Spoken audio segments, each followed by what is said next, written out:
Cycle గుర్తుపై ఓటేయాలంటూ మాట తొలిన YCP parliament అభ్యర్థి పోచా బ్రహ్మానందరెడ్డి ఈ నెల 24న నంద్యాల వైసీపీ ఎంపీ అభ్యర్థిగా తాను నామినేషన్ వేయనున్నట్లు పోచా బ్రహ్మానందరెడ్డి మీడియాకు తెలిపారు. నంద్యాల ఎమ్మెల్యే అభ్యర్థి శిల్పా రవిచంద్ర కిషోర్ రెడ్డి నామినేషన్ సందర్భంగా వారు మీడియాతో మాట్లాడారు. సైకిల్ గుర్తుకు ఓటు వేసి శిల్పా రవిచంద్రారెడ్డిని తనను గెలిపించాలని పొరపాటున మాట తొల్లారు. వెంటనే సరిచేసుకుని ఫ్యాన్ గుర్తుపై ఓటు వేసి గెలిపించాలని కోరారు. ముఖ్యంగా నేటితో ప్రధాన పార్టీల అభ్యర్థుల నామినేషన్లు పూర్తయ్యాయని తెలిపారు.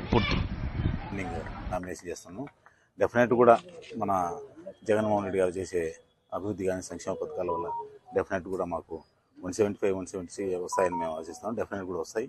కాబట్టి ప్రజలంతా రవిచంద్ర కిషోర్ రెడ్డి గారికి మాకు సైకిల్ గుర్తుపై మన ఫ్యాన్ గుర్తుపై ఓటు వేయించి అత్యధిక మెజార్టీతో గెలిపించవలసిందిగా కోరుతున్నాను.